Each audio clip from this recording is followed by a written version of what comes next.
Hi everyone, it's Michelle. Welcome back to my channel and welcome to the second fan kit project I have for us. I'm cleaning off my desk here. I am so excited about this project. Very, very excited. Number one, because I love the Art Deco age of this fan. And number two, because this fan belonged to my great aunt. And as a part of my family history, this fan becomes even more important. So my family originated, my grandparents and that whole side of the family came from Burlington, Vermont area. And this fan would have been used for a promotional item. And it goes back to Mars Cafe, which was a cafe that was downtown Burlington in the 1930s. Now, what's really cool about this fan is my mother gave me this fan, and my grandmother moved down to Connecticut with my grandfather when they were young adults after they had been married, and they started a family down there. So I assumed this fan was from my grandmother, which it could have been. But what I found out is it originally was owned by my great aunt. Now, that makes it really special because I know this comes from Burlington. I looked it up, and my cousin Sue did a little research and confirmed that Mars Cafe was indeed a soda fountain type cafe, luncheonette type of place in the 30s. And the date that my aunt wrote on the fan is June 10th, 1936, which would have put my aunt at 22 years old, which is very cool too. So I'm just excited about this fan. What's really cool about it is, do you see these tabs here? They come out and they make this beautiful fan. And because there's only 3 petals or 3 paddles, it's very strong. And I love the poppies. I love the Art Deco trim. Everything about it I love. Now, full disclosure, I put these in there after I took the fan apart. Originally, there were 2 eyelets there, which we will talk about later on. But because I needed to take this fan apart to make the kit, I needed to take those grommets out. And maybe I'll put the grommets back in, but for now I like having the ability to take the paddles off if I need them. So let me tell you a little bit about the kit. So the name of the kit, because this was my Aunt Dolores's fan, is called Auntie's Fan. And it's so exciting to me to have a piece of her in my shop because she was such a special great aunt, and I adored her, as did everybody in the family. And I'll tell you a little bit more about her when I'm cutting out the paddles. So the top piece right here is this piece right here, and it's at 100%, just like this fan. And then the inside pieces look like this. And then the last piece, I put a picture of my Aunt Dolores. And at this age, she was still named Doris, which I'll get to later.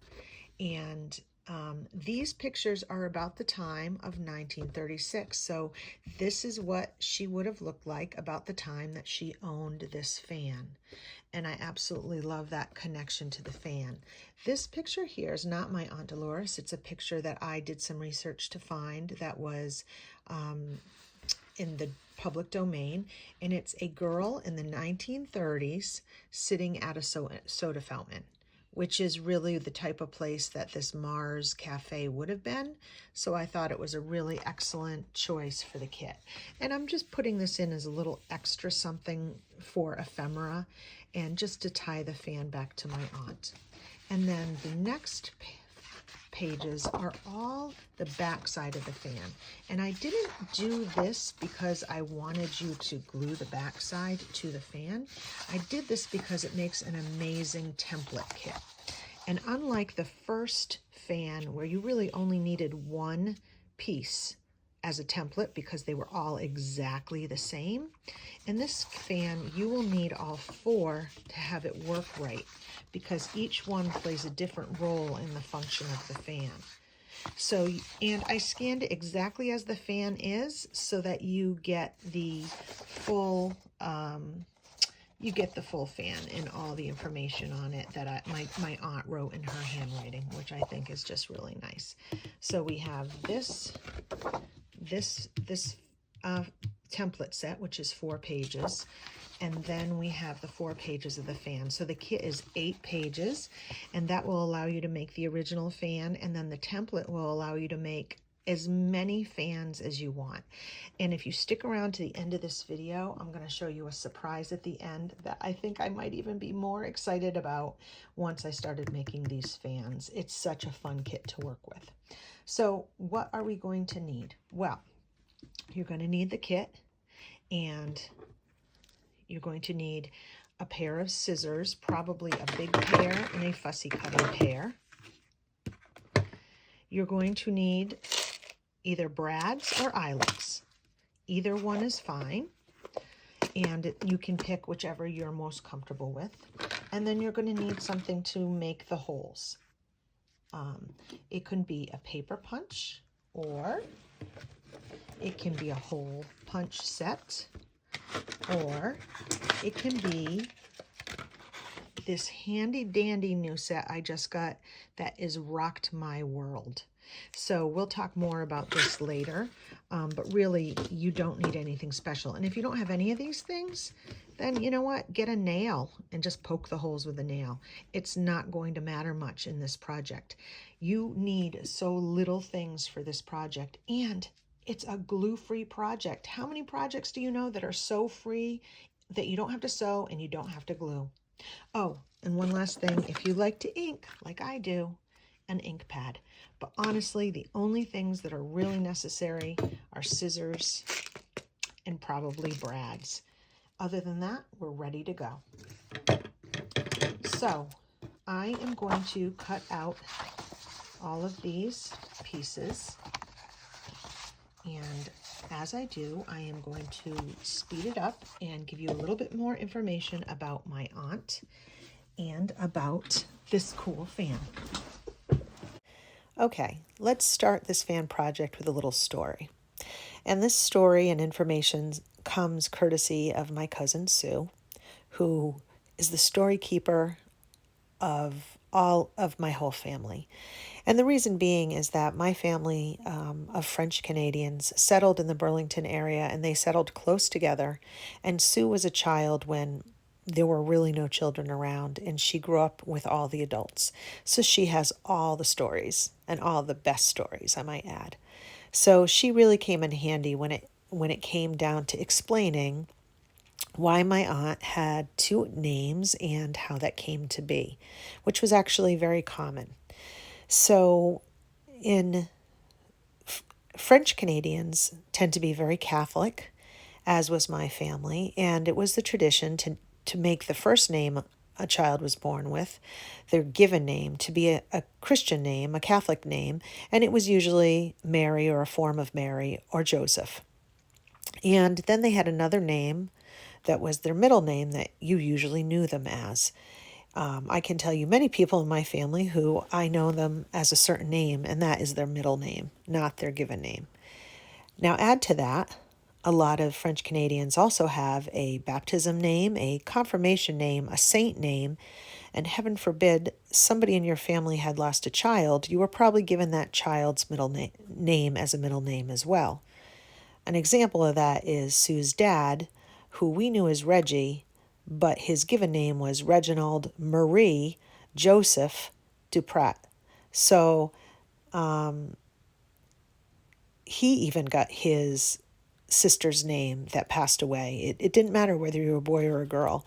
And I find all of that so fascinating, and it shows how complicated going through Ancestry can be if you don't have those little tidbits. So why am I telling you all this? Well, I'm telling you all this because my Aunt Dolores's given name was Maria Doris, and she didn't like that very much. According to Sue, She believes that my Aunt Dolores felt that Doris was too informal, and she didn't like that name. She wanted to choose a different name. Now, of all the names she could have chosen other than Doris, she chose Dolores, which doesn't seem to be too much of a difference in my book, but it's what made her happy. Now, she didn't like that Dolores was spelt with an an E, so she wanted it with an I. She thought that just sounded nicer.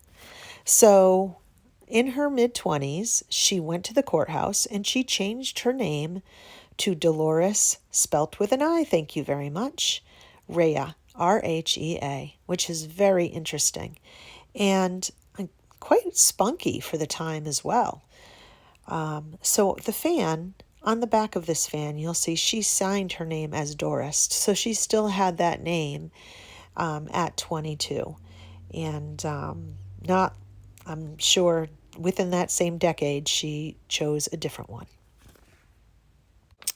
And just a little bit more about my Aunt Dolores. She was my ma tante, as we call them in French, and my great ma tante at that. And she also was the sweetest little character you could imagine. She was very diminutive in size, but she had a big personality. She was quirky, she was fun, and she lived to almost the ripe old age of 101. So this fan is a tribute to her, and I think she'd get such a kick of knowing that her memory and her picture is being used by others. Okay, so now the next step after we cut them out is we need to cut out this white strip. Now, from making my templates, what I've learned is you don't want to go, as you can see, let me get the original fan, although you might not be able to see it on the original fan because it's put together. So let me take it apart for a second.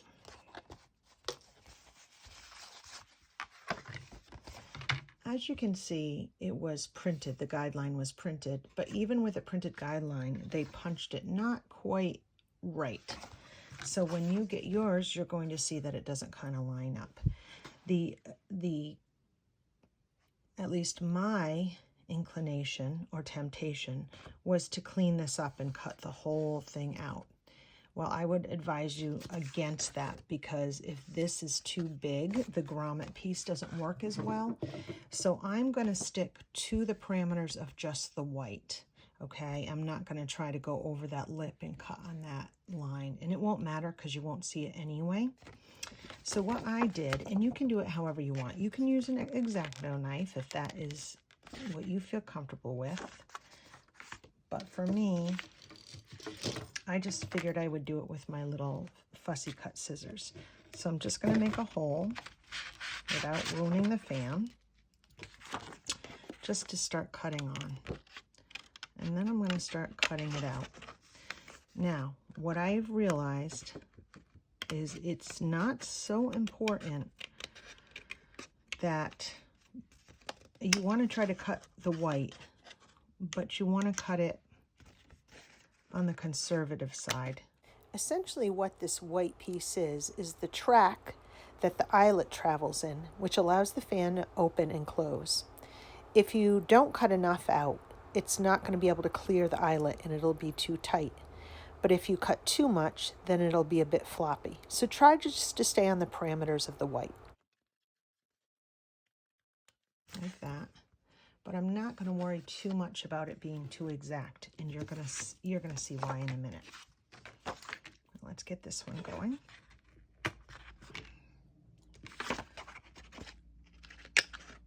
And I find the fussy cut scissors get in there pretty good. So you don't need, anything with a fine tip will be pretty easy and give you some pretty good control. And like I said, if you're really good with an X-Acto knife, knock yourself out. I know for me, this would be the better way. Okay. And again, it doesn't need to be perfect. You're not really going to see it. Okay, so now the next step is punching the holes. And it's pretty obvious where the holes are, right? Let's have a little chat about punching holes. So there are many ways people punch holes. They use a crocodile, but as you can see in this case, I'd only be able to punch this one. I would not be able to get to any of the other holes. That's the same. That is the same as if I had a handheld. I could do this one easily, but it doesn't quite make it to that one. So what do? How do I punch the holes? Well, I'm going to show you two products that I have found that work amazing. They're not a lot of money. They're way, way, way less money than the crocodile, and they work fabulous. I will put their links below in this box in case you're interested in looking at them, and they're also on my favorites page on my Amazon store. So this is the first one. I bought this a while ago. I bought this because this works great on leather and paper and all sorts of cardstock. Like, you can make a hole of different sizes. Can you see all the different sizes? In almost anything. And you would use usually you would use a hammer with it, but with paper, especially thin cardstock like this, you really don't need a hammer. I can just take the hole size I want, which is about the size of a regular eyelet, and then I'm going to put it over the hole, and I'm just going to twist it.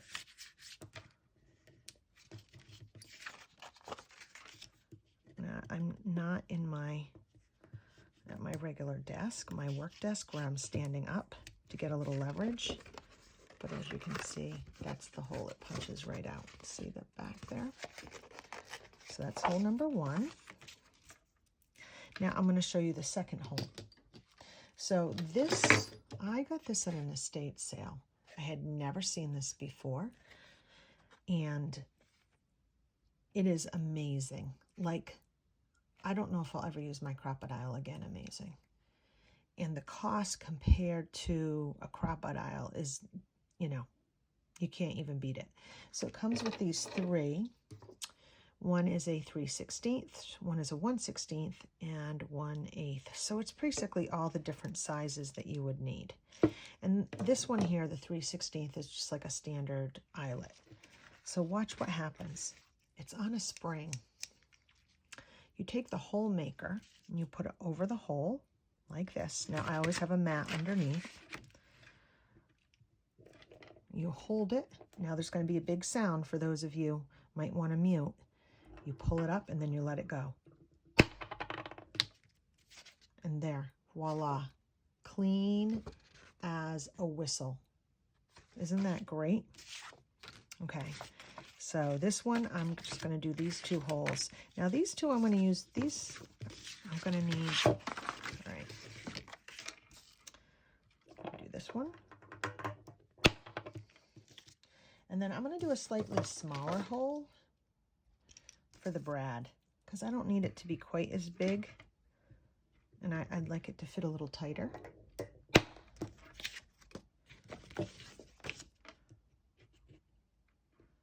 The thing that's great with this is you can make a hole anywhere. You don't need to worry about it being close to the edge. It can be in the middle of a piece of paper. It can be in something big. I mean, it's so versatile. All right, so I have my holes like that. And now the magic. First off, I'm going to put a brad in here. Now, I just went to an estate sale of a paper crafter and bought this entire case of very cool brads. And inside of it, there was brads that had this sort of like green with a little, I don't know. It was just really cool. It kind of looked a little retro to me, so I'm going to use those. But again, you can use any kind of brads. You can use just basic ones that you get at an office supply. You can use a vintage brad, a colored brad. It doesn't really matter. Oh, let me ink first. So you can use this fan exactly as is. You don't need to make it any more fancy than what it is. It's got such great color and designs on it, but the back is very plain. So let's talk about your options. You could use decorative scrapbook paper on the back. You could use wallpaper on the back. You could use book pages on the back. Basically, you could use anything you want on the back of this if you didn't want the back to be plain. You could even print off the backs from the kit on regular paper and use that if you wanted to have the authentic feel of it. Okay, what I would do if you do that is, let's pretend this is the book page or the scrapbook page or whatever it is. I would put glue down, and then I would glue it, and then I would cut it out, and then I would punch and cut this. That way it really lines up nice. That's would just be my suggestion. But just for the purpose of this demonstration, we're not doing that. We're just going to do a basic one. So now we have our fans, and they're inked and they're ready to go, and I have all 4 pieces. So what happens? Basically, you stack them. 1, 2, 3. And it doesn't really matter if this one is on top of this one, as long as they're sandwiched in the middle. And then this one's last. And then what I did is I took my brad and I put the brad in first, just to hold it together. Like that. Isn't that cute? And now I'm going to use the eyelet. So I found this box of vintage eyelets at an estate sale. Surprise, surprise. And I think I'm going to use the gray. There's all sorts. I could use the red, but because I did the green, I think that's too Christmassy. I could do white. I did see a gray in here, like a gunmetal gray, and I like that because I think it just kind of blends. So what you're going to do is press your eyelet through there's not a hole, there's just that sliding piece, and then the hole. So you can see that. Let's see if I can get that on camera. There it is. You want to make sure you're using an eyelet that has enough of a lip that it's going to hold down all this paper. Okay, so here's the really exciting part, people. If you have a crocodile and you're like me, I constantly get confused about which head lines up to which bottom to press the different size eyelets out correctly. And while I do love the crocodile for things like chipboard covers because there's such leverage and you can really, really press that tight, this little thing to me is amazing. So we cut the hole right with this size. Now we're going to use this side to set the eyelet. So you just take that side and you put it right on the top. Now it's going to be that big noise again. Pull top, and it's set. And if you want to just go in a couple more times to make sure it's down, look at that. Perfectly set. Now here's the exciting thing. Here are those tabs. The first time it can be a little sticky, I'm not going to lie. Oops, did I make it too tight? I might have made it a little tight, but it's just a matter of doing it a couple of times just to make it sort of get that motion. See, I'm just going to feed it through. And just be careful not to rip it the first time, especially because I didn't use very heavy cardstock on mine.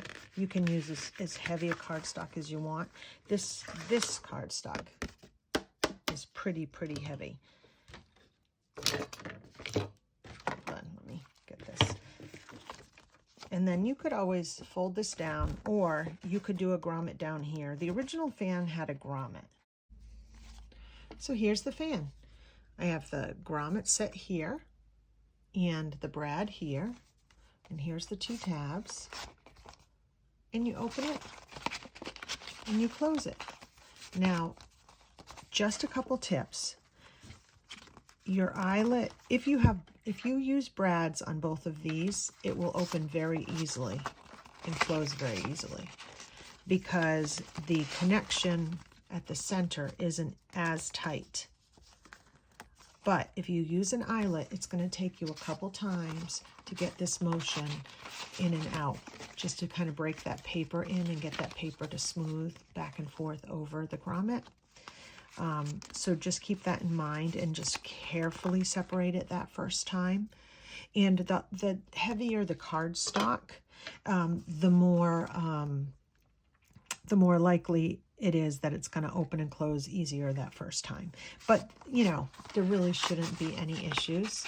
And again, on the back, it's very plain. There's just the grommet that was set and then the brad. But you can make it more interesting. Now, here's the exciting part, the part I was really excited to show you. I had an idea. First of all, I wanted to do something with these three little pieces, the pictures of my aunt and the lady at the soda counter. I also thought this is a really pretty piece for a journal. I mean, it works great as a fan because there's three.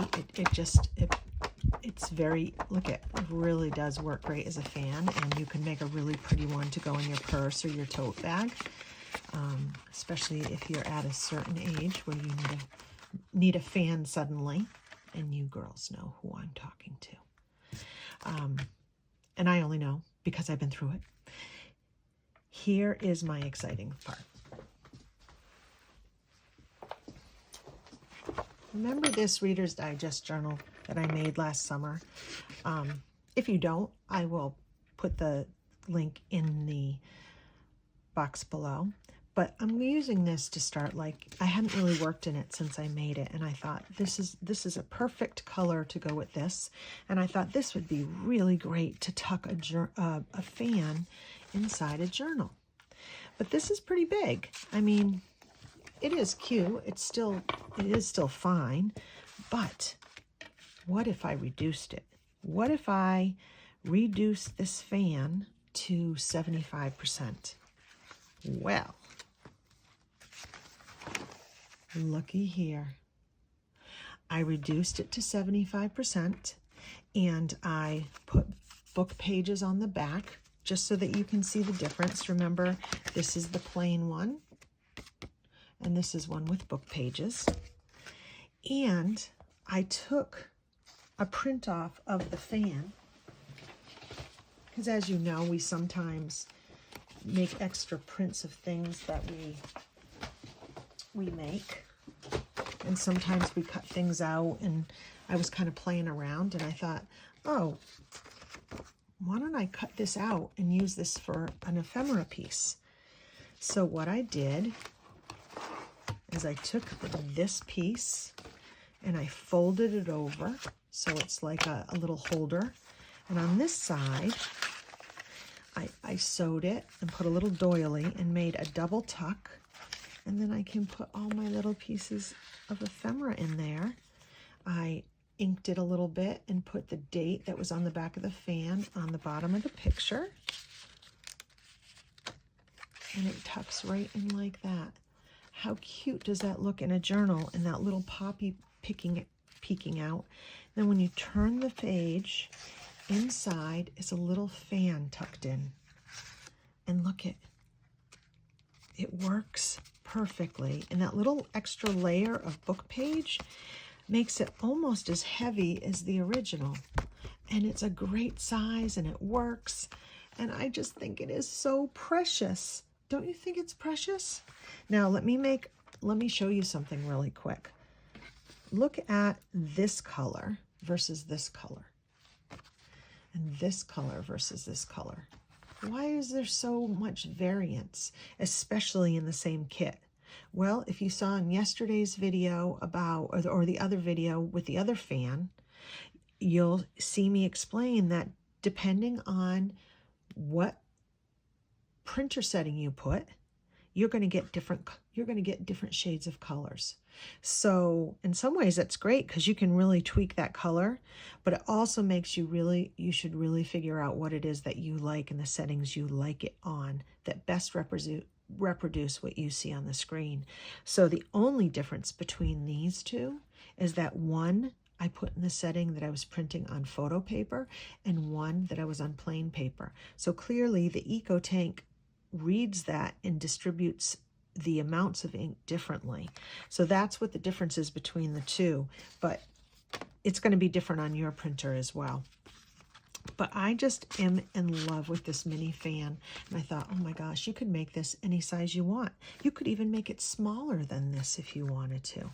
And then it tucks right in like that. So again, when you're printing things, sometimes you have extra pieces. This would look cool as a piece of ephemera. I had another side that I cut. Let me show you what I did with that one. I added a little paper doily to it. And then I made a little journaling card with the images, with a little tiny little piece of cloth here. And it's just a journaling card. And it sticks right up into there. But when you close it, it has a nice peak of doily. So I wanted to show you that these fan kits can be used for more than just, you know, the fans. They can be used for ephemera, they can be used for pockets, they can be resized down and made to be a little accessory. It could even be, you know, tied up on the front of a journal. It could be in the pocket of a journal. I'm actually thinking about making a fan journal, and maybe I would have this like slipped in and it would be the actual artwork, but then you could slide the fan out. I mean, there's really no limit to what it is that you can do. So that's my Auntie's Fan digital kit. I hope that you enjoyed this. I hope you're going to love making this and seeing that you can make so many things with these templates. And I hope that when you make it, you'll just say, hey, to my Aunt Dolores, because she was such a character and we loved her dearly. And it's a way for me to keep her alive and her memory alive. Thanks so much for joining me. I hope to see you again really soon. Bye, guys.